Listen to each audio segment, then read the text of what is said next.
അപ്പോൾ ഇന്ന് ഒരു ചമ്മന്തിയാണ് ഉണ്ടാക്കാൻ പോകുന്നത്. സമയം വന്നിട്ട് പ്രോബബ്ലി ലൈക്ക് ഒരു 5 o'clock ആണ് ഇപ്പോൾ. അപ്പൊ ഞങ്ങൾ ഇന്നൊരു ആവശ്യത്തിന് പുറത്ത് പോകുന്നുണ്ട്. അപ്പൊ ഇന്ന് രാവിലെ dosa already, sorry, idli already ആയി കഴിഞ്ഞു. ഇപ്പൊ ചമ്മന്തി കല്ലിൽ അരയ്ക്കാന്ന് വെച്ചാൽ അതിന്റെ ഒരു ഫ്ലേവർ വേറെയാണ്. അപ്പോ അങ്ങനെ അപ്പൊ ഞാൻ പറഞ്ഞു നിക്ക് നിക്ക് നിക്ക് നിക്ക്.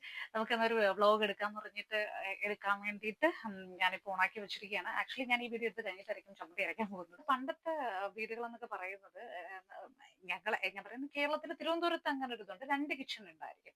ഇതിൽ നമ്മൾ വിറക് വെച്ചിട്ട് കുക്ക് ചെയ്യാൻ പറ്റുന്നതും, രണ്ടാമത് നോർമൽ ഗ്യാസിന്റെ കിച്ചണും. കുറച്ച് വർഷങ്ങളായി വീട് വെച്ചിട്ട് ഇന്റീരിയേഴ്സ് ഒന്നും ചേഞ്ച് ചെയ്തിട്ടില്ല. ഓക്കെ, നമുക്ക് ചെയ്യാം, പതുക്കെ കിട്ടുന്നതനുസരിച്ച് ചെയ്യാം. ഇപ്പോ എന്തായാലും ചെയ്യാനായിട്ട് ഇപ്പം റീസെന്റ് പ്ലാൻ ഒന്നുമില്ല.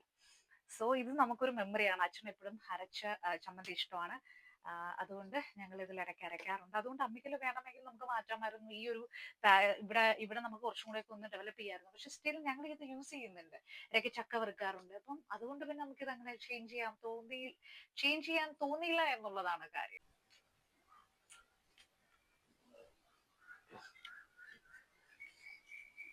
പോണമേ പോണമേ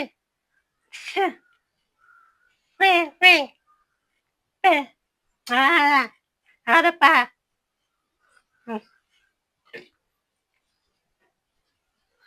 ആ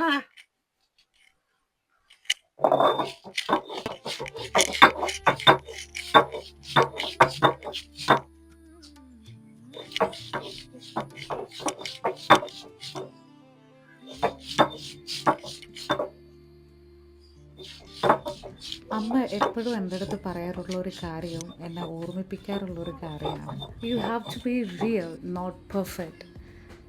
നീ റിയലായിട്ട് നിന്നാൽ മതി, പെർഫെക്റ്റ് ആവാൻ ശ്രമിക്കേണ്ട എന്ന്. എൻ്റെ അച്ഛനും അമ്മയ്ക്കും ചെവിയേക്കാനും സംസാരിക്കാനും കഴിയില്ല.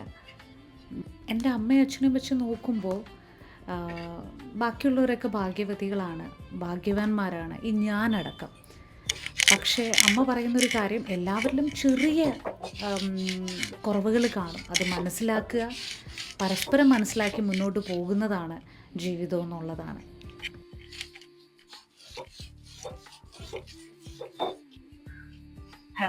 അപ്പോ മലയാളി ആയിരുന്നിട്ട് എനിക്ക് ചമ്മന്തി അരയ്ക്കാൻ അറിയില്ല എന്ന് പറഞ്ഞാൽ കുറച്ച് ഓവറായപ്പോൾ. എനിക്ക് നന്നായിട്ട് ചമ്മന്തി അരയ്ക്കാൻ അറിയാം. അപ്പൊ ഇന്ന് രാവിലെ അമ്മ പറഞ്ഞു ചമ്മന്തി നമുക്ക് കല്ലിൽ അരയ്ക്കാമെന്ന്.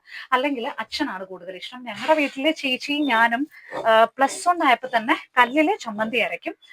പിന്നെ അതുമല്ലാണ്ട് ഞാൻ അല്ലെങ്കിൽ ചേച്ചി അല്ലെങ്കിൽ അമ്മ, അച്ഛൻ മാറി മാറി നമ്മൾ കല്ലിൽ അരയ്ക്കാറുണ്ട്. ഡെയിലി ഒന്നും ചെയ്യാറില്ല. പക്ഷെ ഒരു മാസത്തിൽ ഒരു 2 പ്രാവശ്യമെങ്കിലും കല്ലിൽ ഞങ്ങൾ അരയ്ക്കാറുണ്ട്.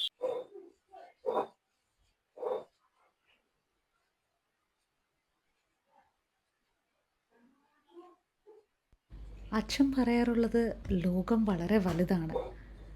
അതിൽ അച്ഛൻ തിരിച്ചറിഞ്ഞത് അച്ഛൻ അതിലൊരു ചെറിയ മനുഷ്യൻ മാത്രമാണ്. എൻ്റെ ഭാര്യയും മക്കളുമായിട്ട് സമാധാനപരമായിട്ടുള്ളൊരു ജീവിതം, ആരെ ഉപദ്രവിക്കാതെ. ഞാൻ കൊച്ചിലെ നേരെ തിരിച്ചാണ് പറയുന്നത്. ഒരു കൊച്ചു നാട്ടിലുള്ള എനിക്ക് ഈ ലോകം മുഴുവനും അറിയുന്ന ഒരാളായി മാറണം, അതും നല്ല ഇമേജോട് കൂടി തന്നെ എന്ന്.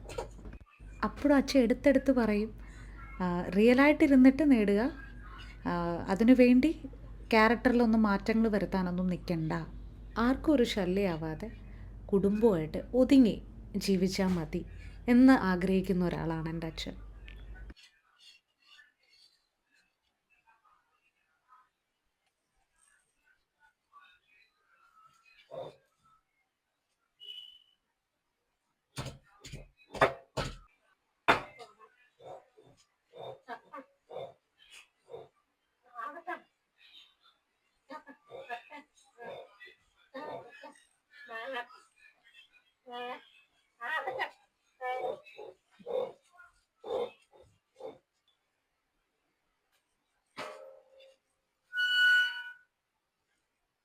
സ്പോർട്സിലായിരുന്നപ്പോൾ എന്നെ സെലക്ഷൻസിന് കൊണ്ടുപോകുന്നത് വല്ലിച്ചൻ അല്ലെങ്കിൽ അച്ഛനായിരുന്നു. വല്ലിച്ചൻ എനിക്കൊരു ചേട്ടത്തിനെ പോലെ. ഈ ഇടയ്ക്കാണ് മരിച്ചത്. എനിക്കതിപ്പോഴും വിശ്വസിക്കാൻ പറ്റുന്നില്ല. സ്പോർട്സ് കരിയറിൽ ഏറ്റവും കൂടുതൽ എന്നെ സപ്പോർട്ട് ചെയ്ത് എൻ്റെ കൂടെ നിന്നത് വല്ലിച്ചനാട്ടോ. വല്ലിച്ചനെ പറ്റി ആലോചിക്കുമ്പോൾ ഇപ്പോഴും ഞാൻ സ്റ്റക്കായി പോവും. വല്ലിച്ചൻ എന്നെ സപ്പോർട്ട് ചെയ്തതുപോലെ വല്ലിച്ചന് ഒരാവശ്യം വന്നപ്പോൾ എനിക്ക് ഒന്നും ചെയ്യാൻ പറ്റിയോ ഇല്ലയോ എന്നൊക്കെ ഉള്ളൊരു കുറ്റബോധം എനിക്കിപ്പോഴും ഉണ്ട്. ഏറ്റവും കൂടുതൽ ഞാൻ എൻ്റെ വീട്ടിൽ നിന്നല്ലാതെ മറ്റൊരു സ്ഥലത്തു നിന്ന് ഫുഡ് കഴിച്ചിട്ടുണ്ടെങ്കിൽ അത് വല്യമ്മയുടെ ഫുഡാണ് കേട്ടോ. വല്യമ്മയും ഞാൻ ഒരുപാട് ഇപ്പോൾ മിസ് ചെയ്യുന്നുണ്ട്, വല്യമ്മയും വല്യച്ഛനെയും. എപ്പോഴും പറ്റിയില്ലെങ്കിലും വല്ലപ്പോഴും ആണെങ്കിലും എന്നെ സപ്പോർട്ട് ചെയ്ത കുറച്ച് ബന്ധുക്കളും ഉണ്ട്. ഞാൻ അവരെയൊക്കെ പറ്റി പിന്നെ വ്ളോഗിൽ പറയാം കേട്ടോ. അച്ഛനെ പറ്റി പറയുമ്പോൾ എനിക്ക് മറക്കാൻ പറ്റാത്ത ഒരുപാട് ഓർമ്മകളുണ്ട്. അതിൽ ഒരു ഓർമ്മ ഞാൻ പറയാം. ഞാനും അച്ഛനും കൂടെ ഒരു സെലക്ഷന് പോവുമായിരുന്നു. പോകാനായിട്ട് ലേറ്റായി, ട്രാഫിക് കാരണം. ഞാനും അച്ഛനും കൂടെ ഓടിപ്പോയി. എന്നിട്ട് ഞാൻ അവരോട് പറഞ്ഞു, ഞാനൊന്ന് ടോയ്ലറ്റിൽ പോയിട്ട് വരാം, ബൂട്ടൊക്കെ ഇട്ടിട്ട് വരാമെന്ന് പറഞ്ഞു. അവരോട് പേനയും പേപ്പറും ഒന്ന് തരാനായിട്ട് അച്ഛൻ ആവശ്യപ്പെട്ടു. എന്നിട്ട് അത് വരുന്നത് വരെ വെയിറ്റ് ചെയ്യാതെ അച്ഛൻ താഴെ മണ്ണിൽ എഴുതുകയാണ് എൻ്റെ പേര്. ഞാൻ അവിടെ എത്തുന്നതിന് മുന്നേ തന്നെ അവരെൻ്റെ പേര് എഴുതി കഴിഞ്ഞു, ഗോകുല KG എന്ന്. അന്ന് തൊട്ട് തോൽക്കുമ്പോഴെല്ലാം ഞാൻ എൻ്റെ മനസ്സിൽ ഞാൻ ജയിച്ചു എന്ന് വിചാരിച്ചിട്ട് എപ്പോഴും മുന്നോട്ട് പോകുമായിരുന്നു. കാരണം എല്ലാവർക്കും ഒരു ദിവസമുണ്ട്, ജയത്തിൻ്റെ ഒരു ദിവസം. രാവിലെ എൻ്റെ ചേച്ചിയെ വിളിച്ചുണർത്തിയിട്ടാണ് ഈ വ്ളോഗ് ഞാൻ എടുപ്പിക്കുന്നത്. ശരിക്കും പറഞ്ഞാൽ എൻ്റെ ചേച്ചി ഒരു പാവമാണ് കേട്ടോ. അപ്പോൾ ശരി, അടുത്ത വ്ളോഗിൽ കാണാം.